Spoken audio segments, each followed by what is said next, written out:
ಪರಿಸರ ಹಾನಿ ತಡೆಯಲು ಎಲ್ಲ ರೈತರು ಒಗ್ಗಟ್ಟಿನಿಂದ ಮುಂದಾಗಬೇಕು. ಇಲ್ಲಿ ಯಾವುದೇ ಬಣಗಳಿಗೆ ಅವಕಾಶ ಇರಬಾರ್ದು.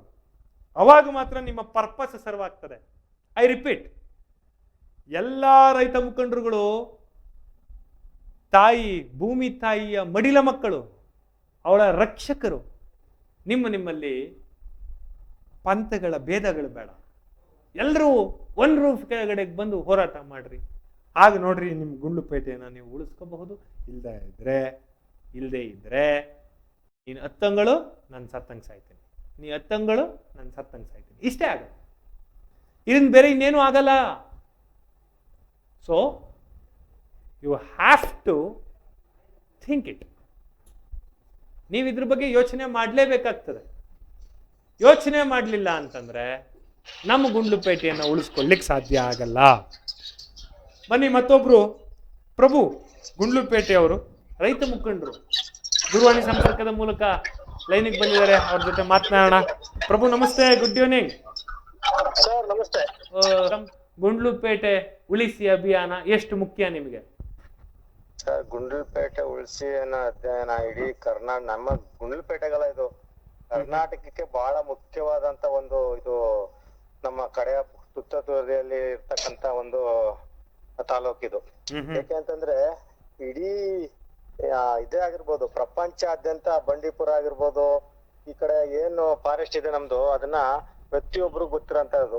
ಇಲ್ಲಿರಂತ ಸಂಪತ್ತನ್ನ ಬೇರೆ ರಾಜ್ಯಕ್ಕೂ ಎತ್ಕೊಂಡು ಹೋಗ್ತಾರೆ. ಮತ್ತೆ ಇಲ್ಲಿರ ಹೊರಗಡೆ ರಾಜ್ಯ ಆಗಿರ್ಬೋದು, ಹೊರಗಡೆ ಏನೇ ಒಂದು ಇದಾಗಿರ್ಬೋದು, ಇಲ್ಲೇ ಬಂದು ಅವ್ರು ನಿಲ್ಸ್ಕೊಂಡು ನಮ್ಮಲ್ಲಿರೋಂಥ ಸಂಪತ್ತು ಮತ್ತೆ ಜಮೀನ್ ಆಗಿರ್ಬೋದು, ಮನೆಗಳು ಎಲ್ಲಾನು ಉಪಯೋಗ ಮಾಡ್ಕೊಂತಾರೆ. ಇಲ್ಲಿರೋ ಜನಗಳಿಗೆ ದ್ರೋಹ ಮಾಡ್ತಾರೆ. ಯಾವ ರೀತಿ ಅಂತಂದ್ರೆ ನೋಡಿ, ಈಗ ಯಥೇಚ್ಛವಾಗಿ ಗಣಿಗಾರಿಕೆ ನಡೀತಾ ಇದೆ. ನಮ್ಮ ಸಂಪತ್ತು ಎಷ್ಟು ಲೂಟಿ ಮಾಡ್ಕೊಂಡು ಹೋಗ್ತಾ ಇದಾರೆ ಅಂದ್ರೆ, ನಾವು ಹೊರ ರಾಜ್ಯದಲ್ಲಿ ಒಂದಿಡೀ ಮಣ್ಣು ತಗೋಬರಕ್ಕೆ ನಮ್ ಕೈಲಿ ಆಗ್ತಾ ಇಲ್ಲ. ನಾವು ಎಷ್ಟು ಇದಾಗಿದ್ದೀವಿ ಅಂದ್ರೆ, ಶಾಂತಿ ಪ್ರಿಯರು ಅಂತಂದ್ರೆ ಅವ್ರಿಗೆಲ್ಲಾನು ಕೊಡ್ತೀವಿ. ನಾವು ಇಲ್ಲಿ ಬಂದಾಗ ಅವ್ರಿಗೆ ಜಾಗ ಕೊಡ್ತೀವಿ, ಮನೆ ಕೊಡ್ತೀವಿ, ಜಮೀನ್ ಕೊಡ್ತೀವಿ. ಮತ್ತೆ ಅಲ್ಲಿ ಕೇರಳದಲ್ಲಿರುವಂತ ಜನಗಳಿಗೆ ಇಲ್ಲಿಂದ ಸಂಪತ್ನ ಅವ್ರಿಗೂ ಸಹ ನಾವು ರಫ್ತು ಮಾಡ್ತಾ ಇದೀವಿ. ನಮ್ಮ ಪರಿಸ್ಥಿತಿ ಹೇಳಕ್ ಆಗ್ತಾ ಇಲ್ಲ ಸರ್. ಯಾಕಂದ್ರೆ ದಿನ ಒಂದೊಂದ್ ಸಾವಾಗ್ತಾ ಇದೆ.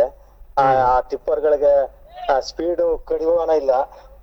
ಅಧಿಕಾರಿಗಳ ಎಷ್ಟೇ ಸರಿ ಗಮನಕ್ಕೆ ತಂದ್ರು ಸಹ ಅದ್ರ ಬಗ್ಗೆ ಗಮನ ವಹಿಸ್ತಾ ಇಲ್ಲ.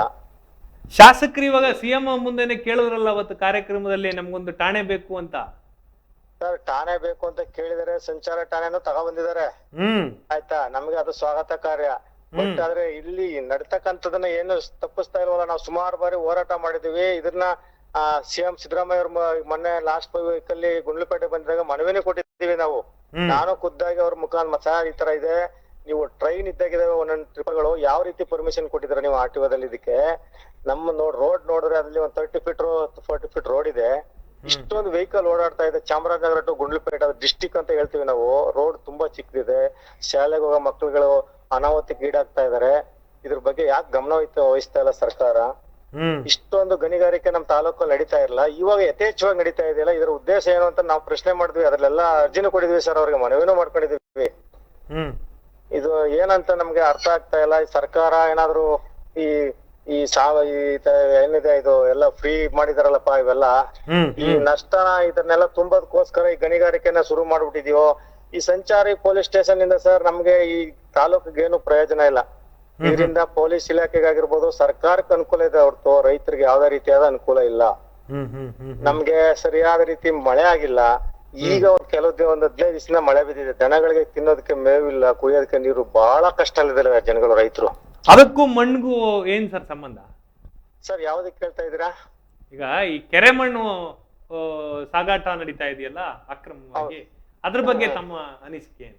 ಸರ್, ಕೆರೆ ಮಣ್ಣು ಸಾಗಾಟ ನಡೀತಿದೆ ಅಂತಂದ್ರೆ ನೋಡಿ, ಅದಕ್ಕೂ ನೋಡಿ, ಈಗ ನಮ್ಮ ಎಲ್ಲರೂ ದೊಡ್ಡ ಗಣಿಗಾರಿಕೆ ನಡೀತಿದೆ. ಅದನ್ನ ಇವರು ತಡೆಯಕ್ ಹೋಗಲ್ಲ ಅಧಿಕಾರಿಗಳು. ನಮ್ಮ ರೈತರು ಈಗ ಮಣ್ಣು ಯಾವಾಗ ನಾವು ಏನ್ ಮಾಡ್ತಾ ಇದೀವಿ ಅಂದ್ರೆ, ಮೊದ್ಲು ಎತ್ತು ಇದು ಏನೇ ಮರದ ನೇಗ್ಲಲ್ಲಿ ಉಳುಮೆ ಮಾಡ್ತಾ ಇದ್ವಿ. ಗೊಬ್ಬರ ಎಲ್ಲಾ ಚೆನ್ನಾಗಿ ನಡೀತಾ ಇತ್ತು ಪೋಸ್ಟ್ಗಳು. ಇವಾಗ ನಾವು ಎಲ್ಲ ಟ್ರ್ಯಾಕ್ಟರ್ ಅಲ್ಲಿ ಕಬ್ಬಣ ಸೌದು ಸರ್, ಅದು ಖನಿಜ ಭೂಮಿ ಅದನ್ನ ಶಕ್ತಿ ಕಳ್ಕೊಂಡಿದೆ. ಹಾಗಾಗಿ ನಾವ್ ಏನ್ ಮಾಡ್ತೀವಿ, ಮಣ್ಣು ಸ್ವಲ್ಪ ಫಲವತ್ತತೆ ಬೇಕು ಅಂತ ಹೇಳಿದಾಗ ನಾವು ಕೆರೆ ಮಣ್ಣು ಸ್ವಲ್ಪ ಯೋಗ್ಯವಾಗಿರುತ್ತೆ ಅದು ಬೆಳೆಗೆ. ಹಾಗಾಗಿ ರೈತರು ಸ್ವಲ್ಪ ತಮ್ಮ ಜಮೀನ್ಗೆ ಒಂದ್ ಎಕರೆಗೆ ಒಂದ್ 10 ಟ್ರ್ಯಾಕ್ಟರ್ 15 ಟ್ರ್ಯಾಕ್ಟರ್ ಆತರ ಒಂದ್ ಚಿಪ್ ಲಿಫ್ಟ್ ಮಾಡ್ಕೊಂಡು ಒಂದ್ ಒಳ್ಳೆ ಗುಣಮಟ್ಟವಾದ ಬೆಳೆ ಬೆಳೆಯೋಣ ಅಂತ ಹೇಳಿ ಆಸೆ ಪಡ್ತಾನೆ ರೈತ. ಅದಕ್ಕೆ ಅವಕಾಶ ಕೊಡಲ್ಲ ಅಧಿಕಾರಿಗಳು. ಆದ್ರೆ ಗಣಿಗಾರಿಕೆ ಮಾಡೋದಕ್ಕೆ ಅವಕಾಶ ಕೊಡ್ತಾರೆ. ಅವ್ರು ಎಷ್ಟೇ ಆಳ ಹೊಡಿತಾರೆ, ಅದಕ್ಕೆ ಸೇಫ್ಟಿ ಹಾಕೊಂಡಿರಲ್ಲ. ನನ್ನ ಹತ್ರ ಎಷ್ಟೋ ವಿಡಿಯೋಗಳಿದಾವೆ. ಇದೇ ಚಿಕ್ಕಾಟಿಲಿ ಒಂದು ವಿಡಿಯೋ ಇದೆ, ಒಂದು ಅದ್ ಯಾರ್ದು ಅಂತ ಗೊತ್ತಿಲ್ಲ ಅದರದ್ದು ಕ್ವಾರೆ. ಸರ್ ನೀವು ಬನ್ನಿ, ನಾನು ಒಂದ್ಸರಿ ಭೇಟಿ ಕೊಡ್ತೀನಿ, ಇಲ್ಲ ವಿಡಿಯೋದ ಕಳ್ಸಿಕೊಡ್ತೀನಿ. ಸುತ್ತ ಹೆಂಗ್ ಬ್ಲಾಸ್ಟ್ ಮಾಡ್ತಾರಂದ್ರೆ ಸರ್, ಅದು ಸುಮಾರು 1 ಕಿಲೋಮೀಟರ್ ಅರ್ಧ ಕಿಲೋಮೀಟರ್ ಗಂಟ ಅದು ಹೋಗುತ್ತೆ ಕಲ್ಲು.